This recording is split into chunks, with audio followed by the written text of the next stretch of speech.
Hello, thank you very much for watching. I'm Shakil Private. I'm a Goodman. I'm thankful to all news resources. Following news have been reported by American and Canadian and European, African, Asian, Australian channels and AP, AFP and Reuters news agencies. Now watch the headlines. Russian missile attack on Ukraine killing at least 50 people. Demonstration in Israel continued. Two Chinese agents are arrested in New York. Two Marines are attacked in Turkey. Two hockey stars died. Supreme Court black judge. Migrant boat sunk in English Channel. Venezuela opposition leader case. Pope in Indonesia.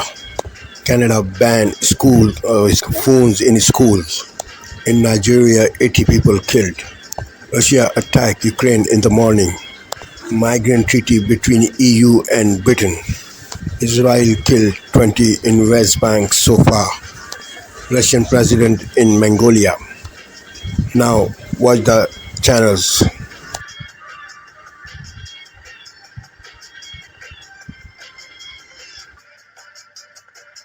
Remember when Kamala backed reparations? Roll it.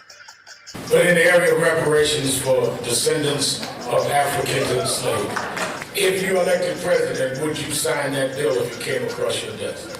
When I am elected president, I will sign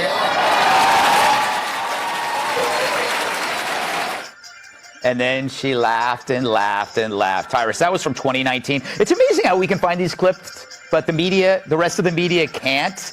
And she was signing a bill that would create a commission to study reparations. What do you make of that? That's a big-ass check you're going to have to cut to the entire world. Yeah. Because everybody's been a slave at one time or another in their ancestry, so everyone gets a check. So you have to figure that out, who's who. Including the checks. Yeah, including the checks, too. You know, so, I mean, the word slave is Slavic because the Slavic people were enslaved the most. They got the name. If it was us, it'd be called the brothers. So, you know what I'm saying? Reparations is ludicrous and stupid. I don't need reparations. I need opportunity, and I got my opportunity, and I ran with it. So keep your money. And bottom line, we don't know who was black then, who's white now, who's black. You could have been, you know what I'm saying? Like, there's all kinds. Go to Louisiana, try to figure that out.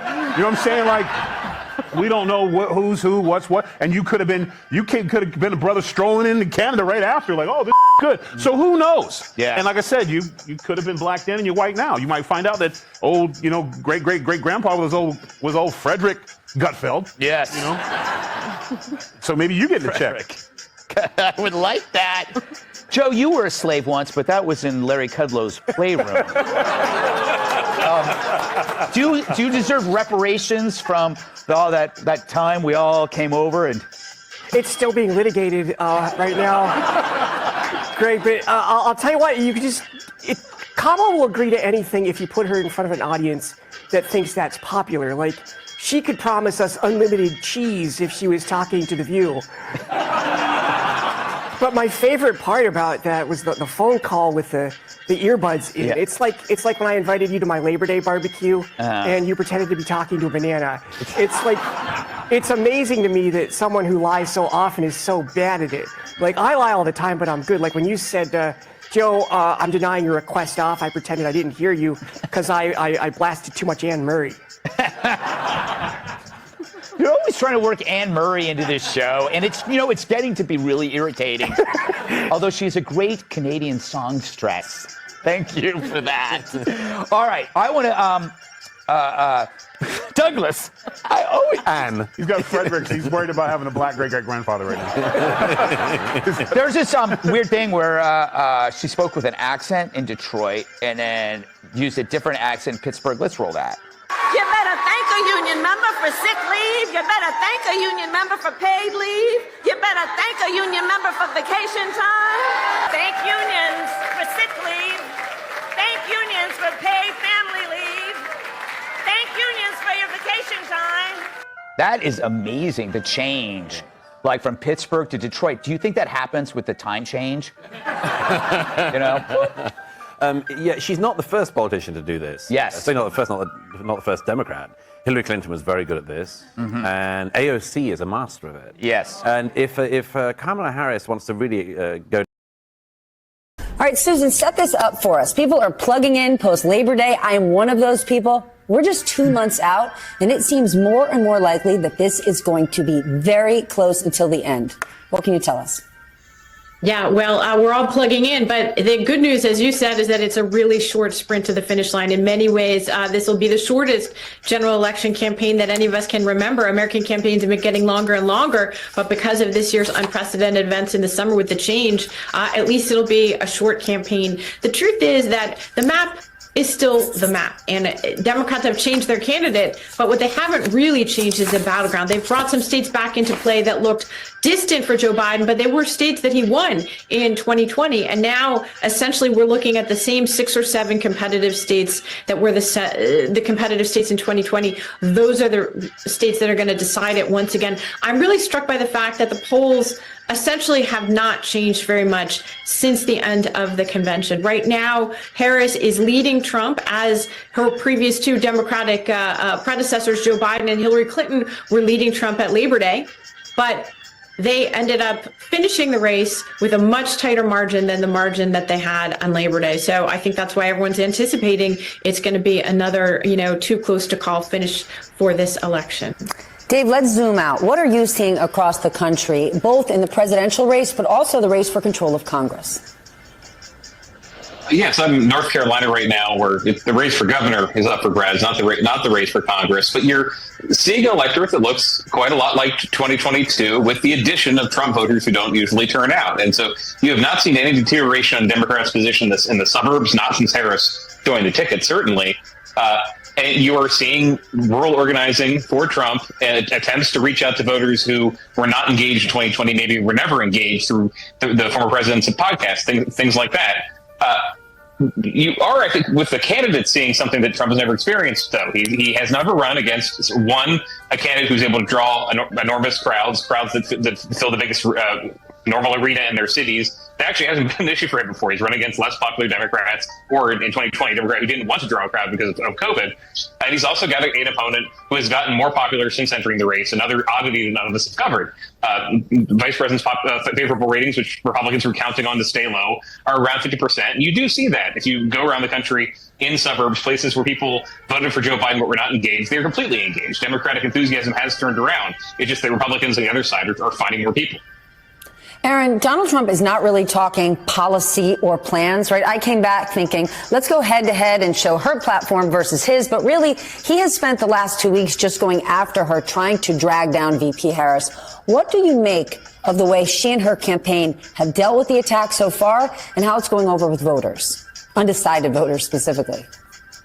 Yeah, well, I think what we've seen is Vice President Harris really kind of brushing those attacks aside and dismissing them as a distraction while she continues to lay out her vision for middle-class Americans and also continues to kind of draw the contrast between herself and President Donald Trump. Listen, I think, even though this is a shortened campaign season, she's still very much trying to introduce herself to the American people. But this is also a very long election season, right? There's no such thing anymore. It's just election day. As you said, those early ballots are going out. Voters are starting to make their decisions already. And so she is out there. She's got this reproductive freedom bus tour that's already happening in Florida this week. Grants for the blind and visually impaired. That does it for us tonight. I'm Valerie Castro. We'll see you tomorrow. But until then, stay tuned now.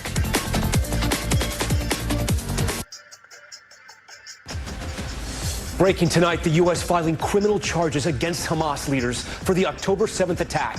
The new indictment just unsealed over the brutal murders of dozens of Americans and those taken hostage. That move as rage in Israel reaching new heights. Demonstrators storming the streets for a third straight night, demanding a hostage deal. Prime Minister Netanyahu refusing to bend to their demands, and the protests popping up again at Columbia University, the epicenter of college demonstrations just months ago. Also tonight, Zelensky's plan for peace. Our Richard Engel sits down with the Ukrainian president. What he's saying about a new proposal to end the war with Russia. That announcement as Russia launches one of the deadliest strikes on Ukraine since the war began. Dozens killed and nearly 200 injured as missiles hit a Ukrainian military facility and a nearby hospital.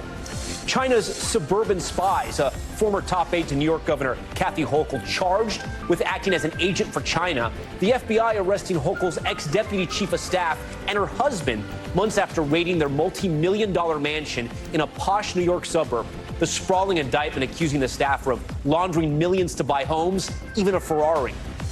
Political fake out, new ads appearing on the streets of Philadelphia showing Vice President Kamala Harris in an Eagles uniform. The signs falsely implying the football team endorsed Harris, and the mystery of who may be behind the stunt.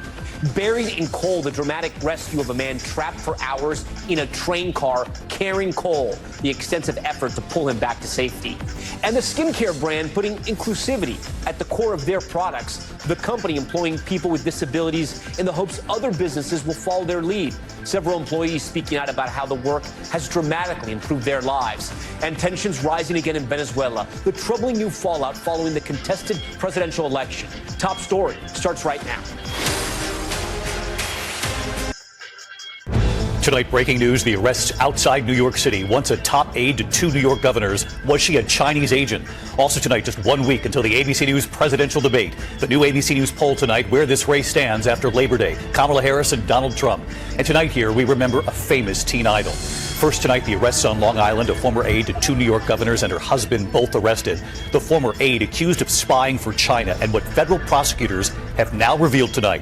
The ABC News presidential debate just 1 week from tonight. The consequential showdown between Vice President Kamala Harris and former President Donald Trump. How they're preparing now in very different ways for this debate. And the new ABC News poll tonight in a very close race. Who is ahead coming out of Labor Day? Tonight, breaking news in the war in Ukraine. Russia with one of the deadliest attacks on Ukraine since the start of the war. More than 50 people killed, nearly 300 injured by two Russian missiles targeting a military academy and a nearby hospital. In Israel tonight, demonstrators by the thousands on the streets again tonight. Outrage following the killing of 6 hostages in Gaza, including Israeli-American Hersh Goldberg Poland. Tonight, Israel revealing they believe the hostages were killed just 48 to 72 hours before they were discovered. The shocking attack on U.S. Marines in broad daylight in Turkey. An angry mob putting a plastic bag over one Marine's head. Martha Raddatz and what we've now learned. Back in the U.S. tonight, the neighborhood landslide just south of Los Angeles. The governor there just declaring a state of emergency tonight. The tragic deaths of a hockey star and his brother killed by an alleged drunk driver the night before their sister's wedding. They were on their bikes. Tonight, that sister breaking her silence. Tonight, the urgent manhunt for a suspect accused of killing a deputy in his own vehicle on his way to work. A 5-year-old boy attacked by a mountain lion during a family picnic, what we've learned. And tonight here, we remember a famous teen idol. He was a beloved star. From ABC News World Headquarters in New York, this is World News Tonight with David Muir. Good evening, and it's great to be back. Stunning move. The U.S. Department of Justice has filed criminal charges against Hamas's top leaders over murdered Americans, including the October 7th attacks. The charges range from conspiracy to murder U.S. nationals to financing terrorism. They murdered entire families. They murdered the elderly, and they murdered young children. The CBS Evening News starts now.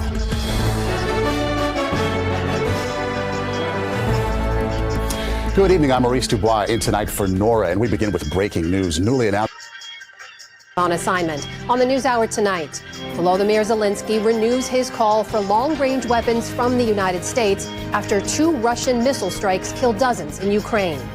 Jeff Bennett sits down with Justice Ketanji Brown Jackson to discuss her new memoir, detailing her journey to become the first Black woman on the Supreme Court.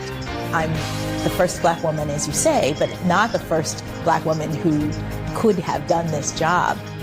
And growing concerns over voting security as former President Trump asserts that he had every right to interfere in the 2020 election.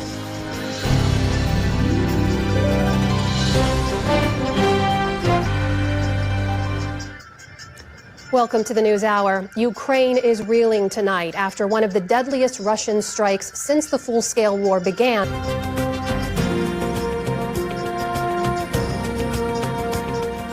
I'm Stephanie Tsai with NewsHour West. Here are the latest headlines. The U.S. Department of Justice has filed criminal charges against several top Hamas leaders in connection to the October 7th massacre.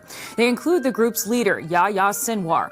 There are 7 charges in total, including conspiracy to murder U.S. nationals and conspiracy to provide material support to a foreign terrorist organization resulting in death. In a statement, Attorney General Merrick Garland said the individuals, quote, have led Hamas's efforts to destroy the state of Israel and murder civilians in support of that aim. Meantime, Israelis took to the streets of Tel Aviv for a third straight night to demand their government strike a deal with Hamas to secure the release of the remaining hostages in Gaza. U.S. officials today said they're working on a new ceasefire and hostage proposal with their Egyptian and Qatari counterparts. There are dozens of hostages still remaining in Gaza, still waiting for a deal that will bring them home. It is time to finalize that deal. Ultimately, finalizing an agreement will require both sides to show flexibility. It will require that both sides look for reasons to get to yes, rather than reasons to say no. Meantime, the World Health Organization says its polio vaccine campaign in Gaza is exceeding expectations. More than 161,000 oral vaccines were administered during the first 2 days of a 10-day operation, as Israel and Hamas adhere to a planned pause in fighting in specific areas. The WHO hopes to vaccinate a total of 640,000 children overall. At least 12 people are confirmed dead after a boat carrying migrants capsized in the English Channel. One official called it the deadliest migrant disaster in the waterway this year. Rescuers say they pulled 65 people from this rough stretch of sea. Investigators believe the majority had come from Africa and were trying to cross from northern France to the UK. Today, France's interior minister blamed overcrowding for the disaster. You must understand that while there were 30 to 40 people on these boats in the past, small boats with small engines, today there are 70 to 80 people on the same boats. So what probably happened is that this boat collapsed on itself very quickly. The White House today condemned the arrest warrant issued by Venezuelan authorities for opposition leader Edmundo Gonzalez, calling it unjustified. Officials in Brazil, Argentina, and Peru have also slammed the move. The warrant accused the former presidential candidate of various crimes related to the results of the disputed July election.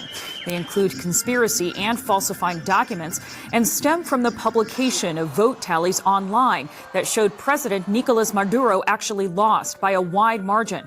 Gonzalez's lawyer said publishing those tallies did not amount to any wrongdoing. Mr. Edmundo Gonzalez had nothing to do with collecting copies of the tally sheets, digitalizing them, and uploading them on a web page. This was a civic, citizen action of witnesses at polling stations accredited by the National Electoral Council. Venezuela's election authority and its Supreme Court have certified Maduro's re-election, but have provided no proof of his win. Pope Francis arrived in Indonesia today, home to the world's largest Muslim population. He was wheeled off the plane for a welcoming ceremony in Jakarta, where he will encourage the Catholic community to celebrate interfaith harmony. Francis will also visit Papua New Guinea, East Timor, and Singapore during his 11-day journey. It is his longest trip as Pope. Here in the U.S., federal prosecutors have charged a former New York State official for acting as an undisclosed agent for the Chinese government. Linda Sun and her husband left a Brooklyn courthouse this afternoon after pleading not guilty to charges that she used her position to help Chinese authorities in exchange for millions of dollars in compensation and gifts. Sun worked as deputy chief of staff for New York Governor Kathy Hochul. She also held a position in former Governor Andrew Cuomo's administration. In a statement, Governor Hochul's office said Sun was fired last year due to evidence of misconduct. The city of Phoenix has set a new milestone as it grapples with long-running summer heat. On Tuesday, the Valley of the Sun hit 100 degrees for the 100th straight day. That's far beyond the prior record of 76 consecutive days. Temperatures passed the 100-degree mark on May 27th, and there's no break in sight, with an excessive heat warning lasting at least through Friday. And at the Paralympic Games in Paris, Team USA raked in more medals, including 3 across the day's para-equestrian categories. Among them, Rebecca Hart and her horse, Florentina, put on a golden performance at the Palace of Versailles. She bested the favorite, 6-time Paralympic champion Natasha Baker of Great Britain. Meanwhile, on the track, sprinter Jaden Blackwell posted his second world record of the Games, winning gold in the men's 400 meters. And Ezra Freck continued his golden run, topping the podium in his classification's high jump final. Still to come on the NewsHour, Justice Ketanji Brown Jackson reflects on her path to the U.S. Supreme Court. And teachers and shopkeepers take up arms in Sudan to defend their country against a rebel militia. This is the PBS NewsHour from WETA Studios in Washington and in the West from the Walter Cronkite School of Journalism at Arizona State University. Welcome to Democracy Now!, democracynow.org, the War and Peace Report. I'm Amy Goodman. In the Gaza Strip, at least 8 Palestinians were killed in an Israeli strike earlier today as they lined up for bread. The attack struck the front of a UN-operated school being used to shelter thousands of displaced people in the Jabalia refugee camp. The massacre followed the killing of 11 Palestinians Sunday in an Israeli attack on a Safad school in Gaza City. Rescue workers say a woman and a girl were among those killed. The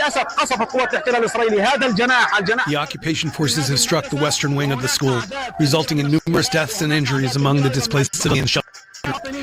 We're witnessing a tragic and extremely harrowing scenes. Civil defense and medical teams are working to recover bodies and save as many lives as possible. But the situation is deeply tragic, and the reality we face here is extremely difficult. United Nations and Palestinian health authorities have administered tens of thousands of doses of the polio vaccine to Palestinian children across the Gaza Strip. The mass vaccination campaign began Sunday after Israel agreed to limit pauses in its attacks to allow the campaign to go ahead. This is UN spokesperson Louise Wateridge. We had the first rain yesterday afternoon. It was a pretty torrential downpour for the best part of an hour. And it's just a huge warning for what winter will bring. The sewage water was flooding the streets. Everybody here sleeping on the floor, you know. Forces have returned the body of a Palestinian man who died less than 2 hours after the Israeli military arrested him. Family members and medical workers say there are clear signs that 58-year-old Ayman Abed was tortured and badly beaten in Israeli custody after he was detained Monday in the... On this Tuesday night, schools and cell phones. A new year brings new rules for students, no longer left to their own devices. If they don't comply, they're going to get sent to the principal's office. What Canada can learn from other countries about dialing down the distraction. Shots fired. Shocking video shows a popular musician's BC home under attack. Gig worker minimum wage. One province's new rules raising prices and wait times for Uber customers. Plus, a strange noise in outer space. It almost did sound like a sonar. The rampant speculation and scientific explanation. Global National with Anna Friesen. Reporting tonight, Jeff Semple. Good evening and thank you for joining. To make the student house.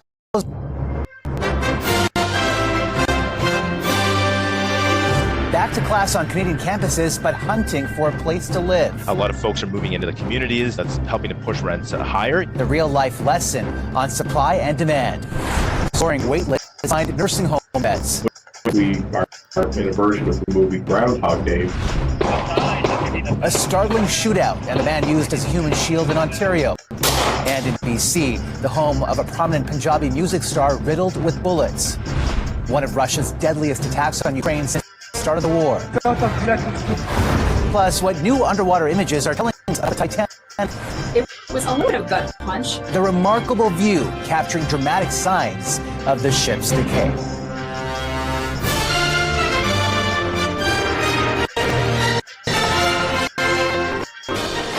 CTV National News with Omar Sachedina. The video has scorched its way across the internet. An attacker using a phone and a gun outside a house on the outskirts of Victoria as 2 cars burn in the driveway. CBC News has not been able to verify the origin of the video or its authenticity, but police confirm it is part of their investigation into this brazen and targeted attack. The room is rising music sensation AP Dillon, who recently signed a major record deal. A hugely popular Indo-Canadian producer and rapper, he last year became the first Punjabi act to perform at the Junos. Finally, this brown skin. After the he reached out to his millions of fans on Instagram saying, "I'm safe, my people are safe. Thank you to everyone who reached out. Your support means everything." The musician later shared a video of himself singing with the message, "Keep spreading love." In the daylight after the attack, neighbours described what they saw. We went to the kitchen window and I could see flames underneath the truck. and they were starting to catch the truck on fire. I called 911 right away and told them that there had been multi-shots. The extent of the damage plain to see, over a dozen bullet holes and debris scattered around the front of his house. Media in India have connected the attack to Indian gangsters. And a gang, in fact, which is already infamous for these attacks on celebrities, has taken responsibility. But in Canada, RCMP say it's far too early to say who is behind the shooting and what their motivations could be. Georgie Smythe, CBC News, Vancouver. Programs. Chinwe Osondu, one of the 200 France 24 correspondents around the world.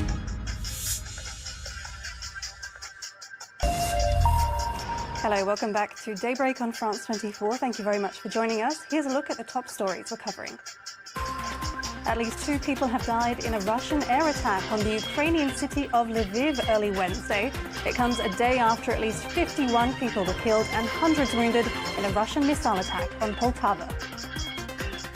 The French Interior Minister has called for a migration treaty between the European Union and UK after 12 people died trying to cross the Channel on Tuesday. And a mass funeral has been held in northern Nigeria after at least 81 people were killed in an attack by suspected Boko Haram jihadists, while others remain missing. Also coming up this hour in our press review, we'll talk about Greece, where low rainfall and successive heat waves have caused water levels to drop in this reservoir, eerily revealing to residents the former village they left behind in the 1970s.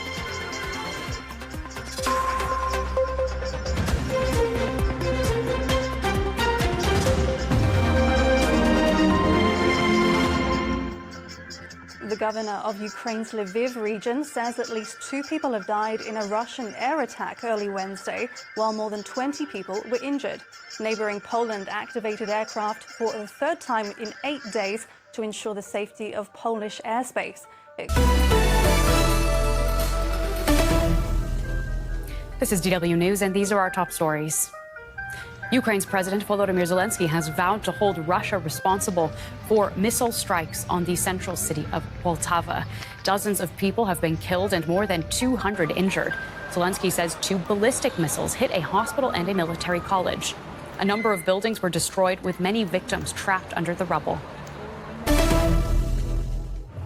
The European Union has criticized Mongolia for ignoring international calls to arrest Russian President Vladimir Putin during his visit to the country. He just completed his first trip to a member nation of the International Criminal Court. Mongolia is obligated under international law to arrest Putin on an ICC arrest warrant, accusing him of war crimes in Ukraine. Palestinian health officials say more than 30 people have been killed in Israeli raids in the occupied West Bank since Israel launched a military operation there a week ago. Israeli forces are targeting what they call terrorist cells with a foothold in the Jenin and Tulkarem refugee camps. You're watching DW News from Berlin. There's more on our website at dw.com.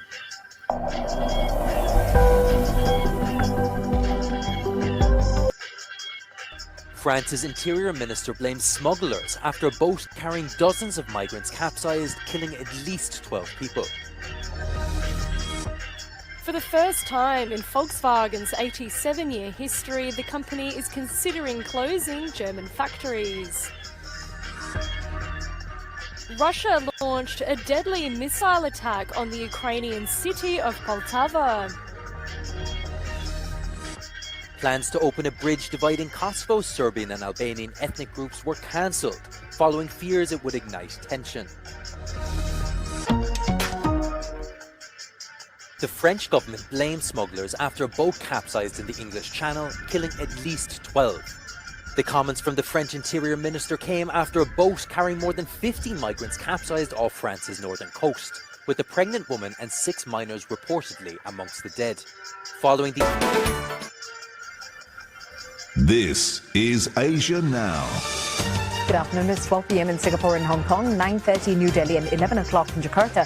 I'm Alefia Silveraji. Headlines this hour. Pope Francis's tour of the Asia-Pacific gets into full swing in Indonesia. The pontiff urges political leaders to guard against religious extremism as he meets President Joko Widodo at the presidential palace. U.S. prosecutors charge senior Hamas officials with terrorism and crimes in connection with the deadly October 7 attack. This as protests in Israel drag on for a third day, with growing calls for Prime Minister Benjamin Netanyahu to do more to secure the return of hostages in Gaza. And Asian markets track the broad market sell-off on Wall Street, with Tokyo and Taiwan leading the losses. Investor sentiment hit by renewed concerns of a U.S. economic slowdown.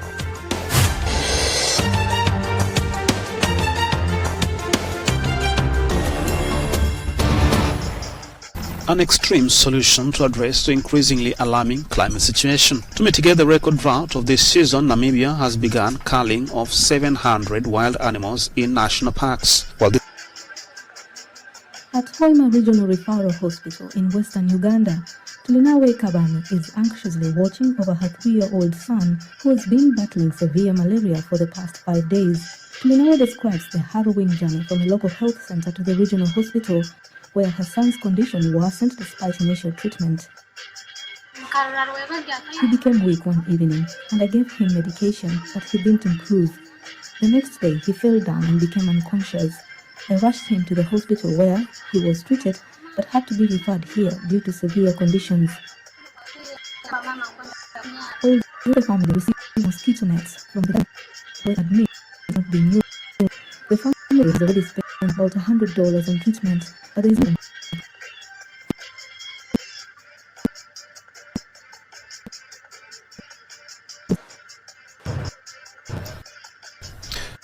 The Russian President Vladimir Putin visited Mongolia on Tuesday as the country ignored calls to arrest him on an international warrant for alleged war crimes stemming from Moscow's invasion of Ukraine and carbon environment studies of a river. Nigerian striker Victor Osimhen received an enthusiastic welcome at Istanbul airport early Tuesday morning as he arrived to join Galatasaray on loan from Italian side Napoli. Osimhen was surrounded by media and thrilled fans as he made the unexpected move to the Turkish.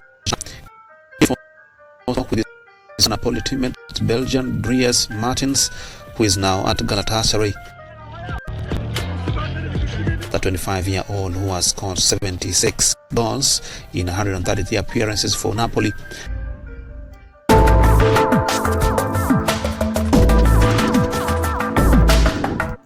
Music festival Woodstock pulled out all the stops for its 25th edition, held in Miribel, southeastern France near the city of Lyon. For 4 days, revelers could listen to their favorite rap and electro artists. French-speaking rap stars who headlined the festival include Booba or Esprit Noir.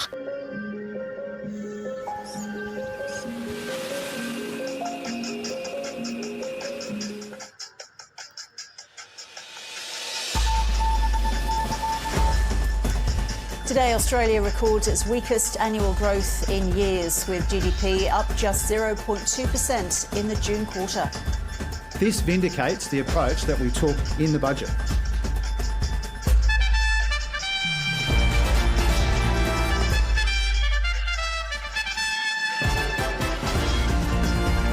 More than 50 killed by Russian missile strikes in one of Moscow's deadliest attacks on Ukraine.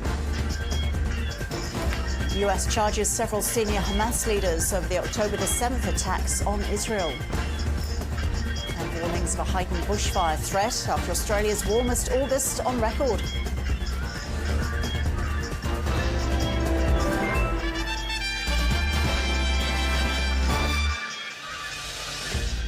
Hello and welcome to ABC News. I'm Ros Childs.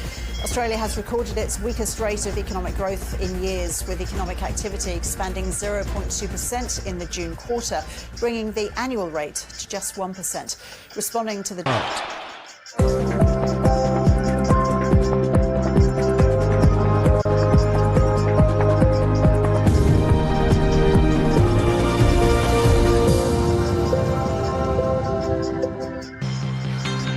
A 9-year-old girl rollerblading near her home becomes one of the latest victims of Israeli attacks in northern Gaza. Hello and welcome to TRT World. Live from Istanbul, I'm Yashni Pariapchi.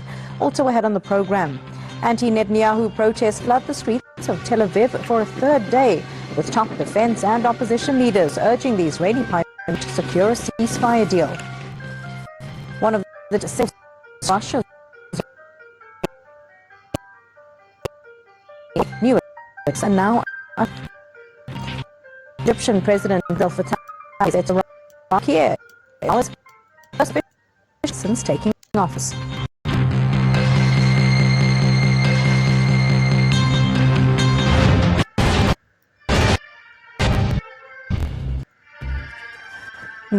Medical care and rescue teams, Palestinians in Gaza once again digging through rubble of destroyed buildings to... Fire brigade. Yeah, hello, hi. In the fire, flat 16 Greenfield Tower. Sorry, a fire where? Flat 16 Greenfield Tower. Right, okay. Quick. The first call, a fire in a fridge in one flat. Within hours, it had consumed the West London council block. The biggest domestic fire in peacetime Britain, the death toll unthinkable. A national tragedy, yes, but no accident, say survivors. I went into the bathroom and I wrapped a wet towel around my face, and then I ran out of my door. Ed Daffan escaped from the 16th floor of Grenfell Tower. A prominent member of a residents' action group, he'd warned just months earlier of precisely this sort of terrible disaster. The loss of 72 lives in a totally foreseeable, preventable, avoidable tragedy is just an absolutely horrific story. The inquiry heard that horrific story, beginning with the most brutal facts of all, the lost lives. He looked like he was just sleeping with a baby suit. You know, at that moment, we felt like our hearts had broken. Mehdi was the baby of the family, but it is difficult knowing that Mehdi will never be able to play with us ever again. But it would go on over almost 7 years to try and unearth how the fire happened, how it was allowed to happen. What emerged in the days and weeks after the fire is that the people of Grenfell had been let down long before it. The inquiry simply publicly exposed what they say they'd known all along, that the people didn't matter, that their concerns and complaints didn't matter, that only profit mattered. Grenfell was a 70s-built concrete council block owned by the richest borough council in the country, Kensington and Chelsea. The council's plans to refurbish it promised a better, nicer place to live. But residents said from the beginning, their views, even concerns about safety, were ignored. I've always maintained we wouldn't be sitting here having this conversation if our landlord had treated us with respect in the first place. You know, they treated us like third-class citizens, that we weren't important enough for anyone to go and check whether the products they were putting on our buildings were safe or not. Evidence to the inquiry pulled together a toxic tapestry of cost-cutting and deceit. The government's determination to water down regulations designed to help save lives. The cladding manufacturer Arconic knew their product was dangerous, but continued to sell it anyway. The insulation company Kingspan manipulated safety tests, then lied about the results.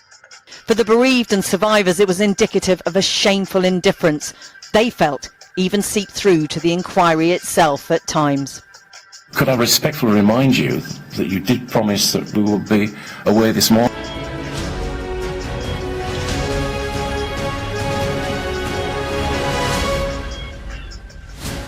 Good morning, everybody. It's 7 o'clock. Coming up on today's programme for you here on Sky News, the survivors and victims' families wait for answers. The Grenfell Tower inquiry delivers its final report 11 o'clock this morning. Plus, the first vote takes place this afternoon in the Tory leadership contest. One of the 6 candidates will be eliminated. And we'll hear from a member of the British basketball team hoping to make history at the Paralympics in Paris. It's Wednesday, the 4th of September. More than 7 years after a fire that killed 72 people, the Grenfell community seeks justice. At 11 o'clock this morning, the Grenfell Tower inquiry will publish its final report outlining what led to the deaths of those 72 people.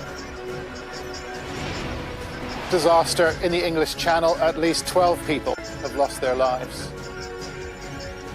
Also had 4 of the 5 children arrested on suspicion of the murder of an 80-year-old man in Leicester have been released.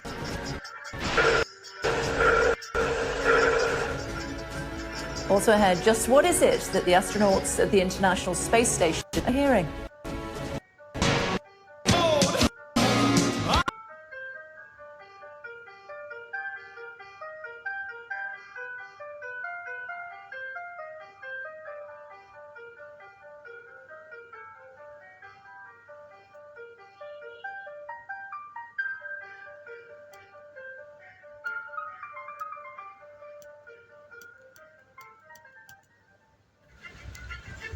Thank you for watching and privilege of your time.